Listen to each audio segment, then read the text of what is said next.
Mil cairão ao teu lado, de Suzy Hasselmund e Mylan Schuch. A emocionante história de um soldado e sua família que ousaram viver a sua fé na Alemanha de Hitler. Capítulo 7. A Casa Marrom. O trem 23, carregando Helene e as crianças da estação central de trens para casa, fazia o seu ruído pelas ruas de Frankfurt, enquanto as sirenes de ataque aéreo soavam. Mamãe, veja!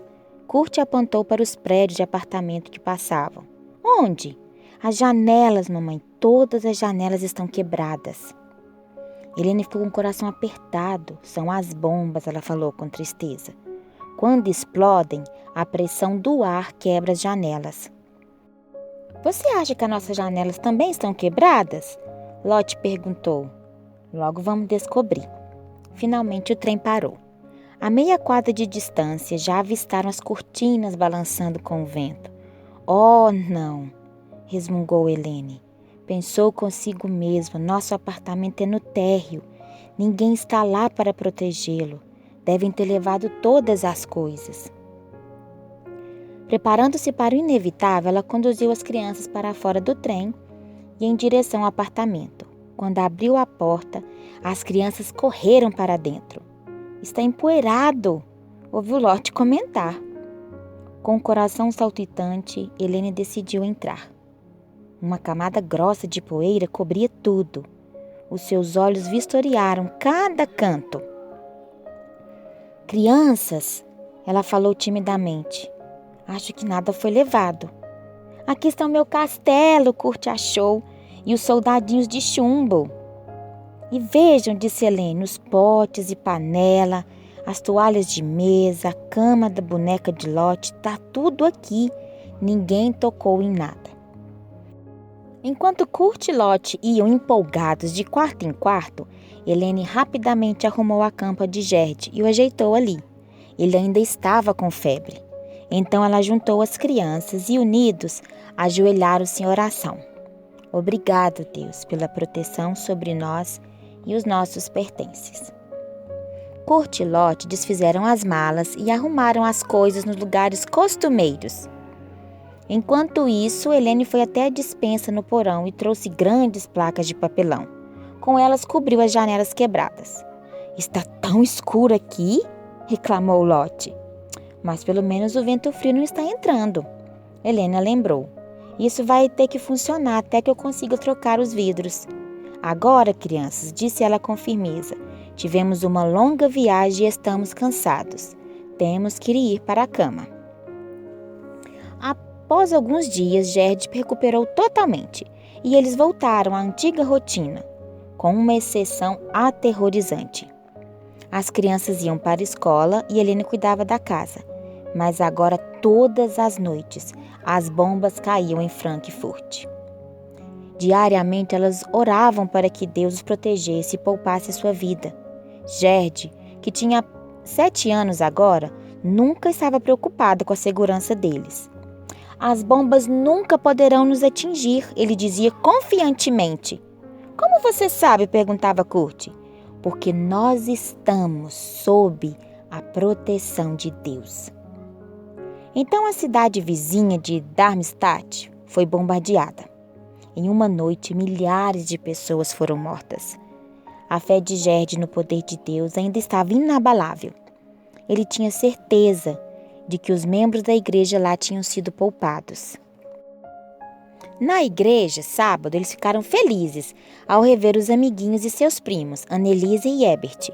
A irmã de Franz, Anne, abraçou calorosamente Helene. Após o culto, tia Anne os convidou para almoçar em casa. Ouviu as notícias? Ela perguntou com seriedade. Notícias? A maioria dos adventistas em Darmstadt morreu. Cerca de 80 dos nossos. Helene olhou para Gerd. Seu rostinho infantil estava pálido e o seu olhar estava fixo no além. Para o pequeno Gerd, aquele foi um choque terrível. Durante toda a tarde, enquanto Kurt e Lotte brincavam felizes com seus primos, e Helene e Tiane colocavam a conversa em dia, após vários meses, Gerd permaneceu sentado, quieto em um canto, tentando entender o sentido do que acontecera em Darmstadt. Aquela noite no culto ele não conseguiu mais guardar os seus sentimentos. Mamãe? Sim, Gerd. Mamãe, ele pronunciava cada palavra com os lábios trêmulos. A Bíblia é uma mentira. Gerd, Deus não nos protege, ele soluçou. Ele não se importa o que acontece conosco. É melhor não orarmos mais.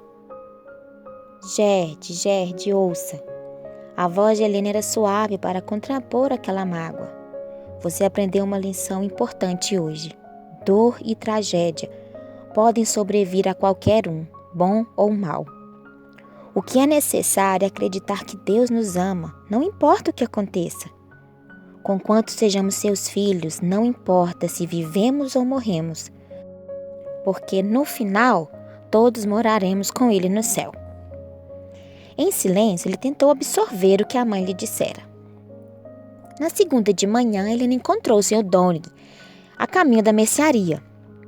Vejo que você está de volta, ele a cumprimentou com frieza. Talvez agora você tenha resolvido filiar-se ao partido nazista. Sr. Donnig, respondeu ela, eu não tenho admiração pelo partido e nem possuo intenção de me filiar. E eu não gostaria de ser incomodada novamente. Tenha um bom dia. Ela virou-se e o deixou sozinho na rua. Você, simpatizante dos judeus, ele continuava a praquejar. Você se arrependerá disso. No final do mês, ela descobriu o que aquilo significava. O pagamento de Franz do exército não chegou. Ela esperou alguns dias pensando que havia atrasado no correio, mas o cheque não chegava. Com o marido no exército, esse era o único meio de subsistência. O que ela poderia fazer? No sábado, ela mencionou os problemas na igreja e os membros coletaram uma ajuda para ela. Se fosse econômico, o dinheiro duraria até a chegada do próximo cheque. Quando o fim do mês chegou, ela corria para a porta toda vez que o carteiro vinha, mas nada de cheque. Desesperada, Helene pegou o bonde e foi até outra localidade, onde uma velha amiga morava com seu filho, em uma carroça de ciganos, pintada de amarela com toldos verdes. Irmã Geis, ela disse, o que eu devo fazer? Eu não tenho dinheiro. O partido está retendo meus pagamentos. E não temos mais comida. Eu estou chegando ao meu limite. Irmã Hassel, ela respondeu firmemente. A primeira coisa que precisamos fazer a respeito é orar e apresentar a sua necessidade perante Deus. E Ele nos mostrará um caminho. As duas mulheres se ajoelharam na pequena casa sobre rodas. Quando se levantaram, a irmã Geise disse, olha, eu tenho algum dinheiro reservado. Eu vou emprestar para você. E quando a ajuda para as crianças chegar, você pode me pagar. Helene balançou a cabeça, eu não posso aceitar. E se acontecer algo? E se a senhora precisar? Irmã Hassel, poderemos estar mortos amanhã. É melhor que as suas crianças tenham algo para comer do que eu guardar esse dinheiro. Então ela entrou no pequeno quarto da carroça e voltou com seu casaco e chapéu. Vamos ao banco, ela disse. Então ela sacou da poupança da sua vida inteira. Irmã Geise, disse Helene timidamente, como que eu poderia agradecer-se pela sua generosidade? Isso nos manterá vivo por 6 meses. Com o coração alegre, Helene voltou rapidamente para casa para comprar comida. Durante os dias seguintes, ela escreveu cartas para o governo e agências sociais explicando a situação e implorando que recebesse o cheque para o sustento da família. Nenhuma resposta. Finalmente, ela escreveu para o seu marido na Rússia, contando a situação e pedindo algum conselho. Ansiosamente, ela esperava por uma resposta, mesmo sem saber se Franz ainda estava vivo ou se a carta chegaria até ele. Poucos dias depois, ela recebeu uma carta do escritório local do partido. Ao abri-la, descobriu que era do líder do distrito, pedindo que ele fosse falar com ela. Finalmente estão respondendo as minhas cartas, ela pensou. Agora receberei meu dinheiro. Rapidamente pegou seu casaco e caminhou a poucas quadras até o prédio que os nazistas ocupavam. Quando ela mostrou a carta à recepcionista, a jovem olhou para ela de uma forma estranha, com dó, e desapareceu para dentro do escritório. Um momento depois estava ela de volta. Por favor, ela falou apontando para a porta aberta. Helene entrou.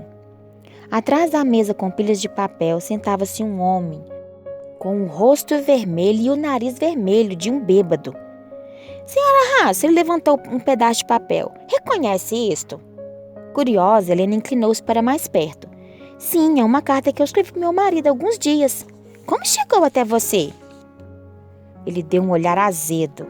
Nós tomamos a liberdade de interceptar e censurar correspondências enviadas e recebidas por um indivíduo sob suspeita. Você admite que escreveu isso? Sim, Helene falou. Bem, gostaria de te informar que é proibido enviar má notícias para os soldados que estão lutando na frente da batalha. É proibido contar para eles qualquer coisa negativa sobre o que está acontecendo em casa. Isso mina o moral e os impede de dar o seu melhor pela pátria. Ele jogou a carta sobre a mesa e se moveu para longe. Esse tipo de atividade subversiva, gritou, é traição e punível com a morte.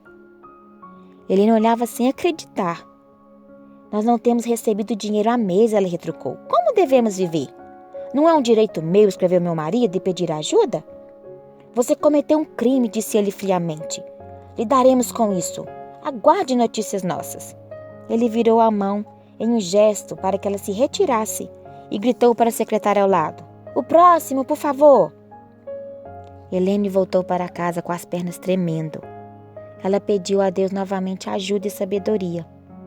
Várias semanas se passaram, mas nenhum dinheiro. Persistentemente ela continuava a campanha telefonando, escrevendo para agências locais, atrás de ajuda para as crianças. Ninguém respondia. Finalmente uma carta chegou da sede do Partido Nazista no centro de Frankfurt. Era uma ordem para que comparecesse perante o Sr. Springer, chefe do partido da Alemanha Central, na segunda-feira seguinte, às 10 horas. Sentido como que sem ossos, Helene sentou-se à mesa da cozinha e leu a carta novamente. Ela ouvira falar do Sr. Springer. A reputação dele era de ser o mais bárbaro e cruel dos oficiais do partido local. E o quartel-general, as pessoas se referiam a ele como Casa Marrom, por causa da fachada de cor amarronzada. No início da guerra, os nazistas haviam se apoderado do prédio e agora todos evitavam aquela presença sinistra. Atrás daquelas portas, eles cochichavam uns aos outros. Os nazistas cometem atrocidades indescritíveis. Nunca mais se ouve falar de muito dos alemães que entram naquele prédio. Alguns haviam ouvido rumores de que uma passagem secreta subterrânea levava da Casa Marrom até a sede da Gestapo, na cidade, e que os desafetos eram levados para lá e transportados para os terríveis e temidos campos de concentração. Outros sabiam de pessoas que haviam sido torturadas na Casa Marrom e forçadas a confessar o que não deviam. E agora Helene tinha que ir a esse lugar. O que ela deveria fazer? Talvez devesse pegar as crianças e se esconderem. Mas mesmo se escondendo, precisariam do dinheiro e comida. Por outro lado, se ela fosse para a Casa Marrom, e se fosse presa, o que aconteceria com as crianças? Ela se ajoelhou. Meu pai, eu preciso de ajuda. Ela chorava. Tu és o meu refúgio e fortaleza. Tu tens prometido que nos livraria de todas as ciladas. Eu estou reclamando agora esta promessa, Senhor. Eu entrego a mim e as crianças ao teu cuidado. Quando se levantou, uma calma tomou conta dela, por completo. Tudo que contou às crianças, ela que teria de visitar a Casa Marrom na segunda-feira e que deveriam orar a respeito disto. No sábado, antes que o culto começasse, Helene chamou vários membros da igreja num canto e os consultou em voz baixa. Antes do culto, tiveram uma reunião de oração, intercedendo e implorando ao Senhor para que a conservassem em segurança. A segunda-feira da manhã chegou. Crianças, disse Helene, hoje vocês não irão à escola. Ficarão aqui em casa, não saiam, não olhem pela janela e fiquem muito quietos, para que os Donigs não saibam que vocês estão aqui. Me prometem? Com os olhos bem abertos, elas prometeram solenemente. Então ela levou Kurt para dentro do quarto e fechou a porta. Poucos minutos depois, ele reapareceu, parecendo assustado. Lottie, disse Helene rapidamente. Sua vez. Venha para o quarto. Kurt, Gerd perguntou quando elas entraram. Por que você está tão estranho? O que está acontecendo? Kurt apertou os lábios e silenciosamente balançou a cabeça.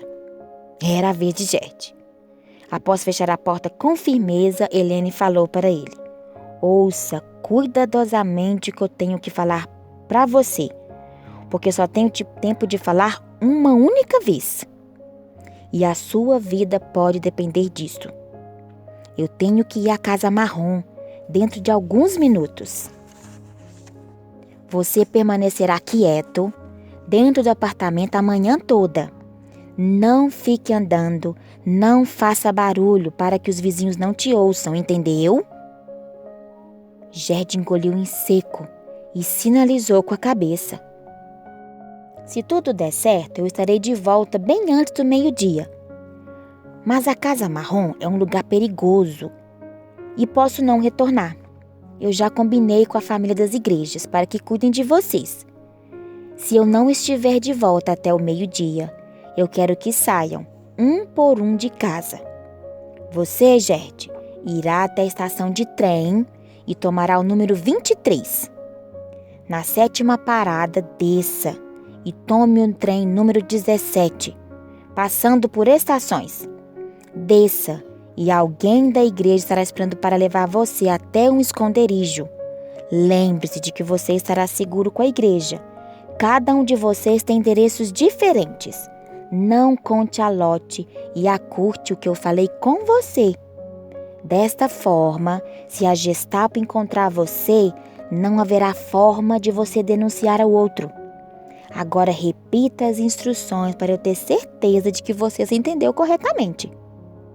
Gerd tinha apenas 7 anos, mas ele recitou as instruções corretamente. Ele entendeu a seriedade da situação. Helene ajoelhou-se com ele e oraram a Deus por proteção sobre ela e ele. Lembre-se sempre, Gerd, ela finalizou, de que Deus é o nosso Pai Celeste e Ele estará com você, mesmo que algo aconteça comigo. Ela então conduziu para fora pela mão. Após vestir o casaco e o chapéu, cochichou. Eu posso não vê-los novamente. Eles não estão me procurando, eles estão atrás de vocês. Eles sabem que não podem me fazer mudar de ideia. Mas se eles conseguirem pegar vocês como crianças, eles pensam que pode mudar a mente de vocês. Permaneçam leais a Deus, não importa o que aconteça. Lembre-se de não esperarem após o meio-dia. Então, silenciosamente, ela fechou a porta da frente.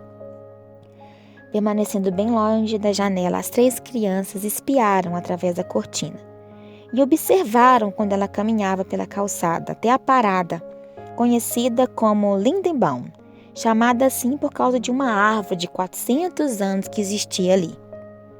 Eles procuraram se acalmar com os livros, tentavam ler, mas era difícil se concentrarem, e com frequência um levantava a cabeça e encontrava o olhar assustado dos outros 2. Temerosamente eles observavam o relógio, enquanto as horas se passavam.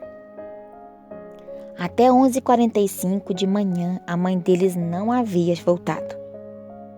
Permanecendo no meio da sala, ansiosamente, espiava em direção da rua, à parada. Nenhum sinal da mãe. Temos que nos vestir, Kurt cochichou. Na ponta dos pés, eles foram até a entrada e calçaram os sapatos e os casacos. 5 minutos para o meio-dia. Eles ouviram o sino de um bonde que se distanciava de Lindenbaum. Uma última olhada pela janela. Então viram alguém correndo na calçada. Todo o cuidado foi esquecido e os 3 voaram para a porta. Mamãe, mamãe, você está de volta. O que aconteceu? Abraçando cada um, Helene sentou-se e disse: agora vamos agradecer a Deus, porque Ele operou um milagre. Então ela lhes contou sobre aquela manhã. Ela havia ido até o centro da cidade, chegando à casa marrom pouco antes das 10. Olhando para cima para a fachada ameaçadora, ela viu janelas trancadas, firmadas em paredes grossas de pedra. Notou que não havia fechadura na porta de aço. Parece mais uma prisão do que um prédio do governo. Perplexa, ela não sabia como entrar no prédio, até que encontrou um pequeno botão na parede. Ela apertou e ouviu a campainha à distância. Quando ouviu um barulho, ela empurrou a porta e entrou. Atrás dela, a porta fechou com um clique suave. Clique. Ela virou-se e viu que não havia fechadura do lado de dentro também. Uma vez que estava dentro, somente alguém com a chave poderia deixá-la sair. Um homem de uniforme observava através de uma janela pequena. Como posso ajudá-la? Helena engoliu em seco. Eu tenho uma entrevista marcada às 10 horas.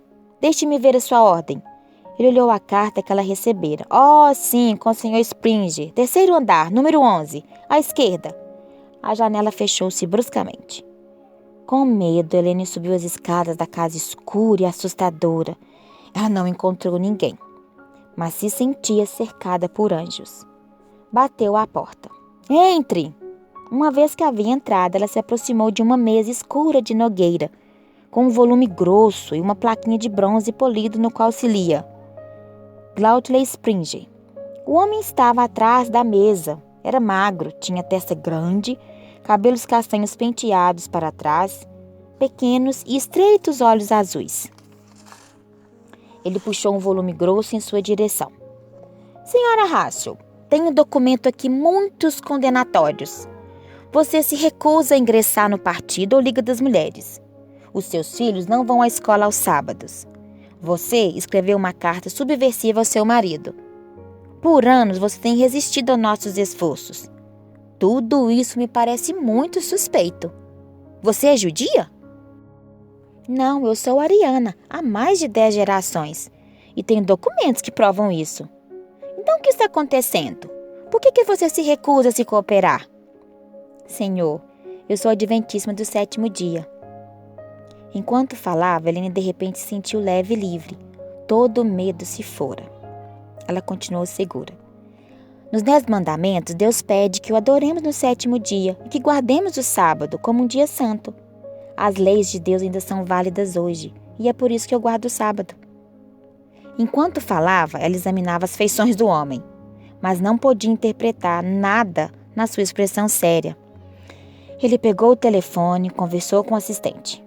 Por favor, confirme se a senhora Hassel é membro da Igreja Adventista do 7º dia. Dentro de poucos minutos, o telefone tocou. Informação confirmada. Senhora Hassel, você é muito corajosa para falar abertamente sobre guardar o sábado em tempos perigosos como este e nesta casa. Ele fez uma pausa, estudando-a por um momento. Finalmente disse: por um acaso eu conheço os adventistas do 7º dia. Você conhece os Schneider? Helene os conhecia bem. O irmão Schneider era um ancião da igreja. Os Schneider são nossos vizinhos. Quando fomos bombardeados e tivemos que nos mudar para perto deles, nos convidaram para jantar e nos deram toalhas e roupas de cama para começarmos tudo de novo. Fizeram um grande sacrifício. São pessoas maravilhosas. Eu tenho muito respeito pelos adventistas. Helene estava surpresa. Os Schneider nunca haviam mencionado que o cruel chefe do partido era o seu vizinho. Agora, senhora Hassel, ele disse, eu quero esclarecer a situação. Você diz que não tem recebido os pagamentos do auxílio para as crianças. Qual você acha que é a razão? Por favor, conte-me quais são as suas suspeitas. Helene falou do contínuo assédio dos membros do partido e o ódio pelo fato de ela não ingressar. Quero dizer que eu nunca irei me juntar ao partido, disse ela com respeito e firmeza. Eu continuarei a guardar o sábado, eu serei fiel a Deus. Não importa as consequências. Eu preciso seguir a minha consciência. Ele se levantou. Senhora Hassel, eu admiro o seu espírito. Eu irei investigar sobre isso. Acredito que todos devem ter liberdade para acreditar no que escolhem. Não se preocupe com dinheiro, eu tomarei as providências para que você o receba. Helene estava atordoada. Finalmente, ela conseguiu soltar algumas palavras. Senhor Springer, ela disse, eu não sei agradecer por sua bondade. Que Deus o abençoe. Com uma expressão desconcertada em seu rosto, o homem levantou-se para abrir a porta para ela. Senhora Rácio, ele disse, o Sr. Springer acordou muito doente esta manhã. Ele não conseguiu vir trabalhar e eu estou o substituindo apenas hoje. Helene desceu rapidamente as escadas, com o coração leve. O homem que ficava atrás da janela, agora a esperava com a chave para abrir a porta. Ele a cumprimentou, prostrando formalmente enquanto a deixava sair. Poucos dias depois, Helene foi notificada de que poderia comparecer ao escritório do bem-estar infantil para pegar um cheque. Incluía também todos os pagamentos atrasados.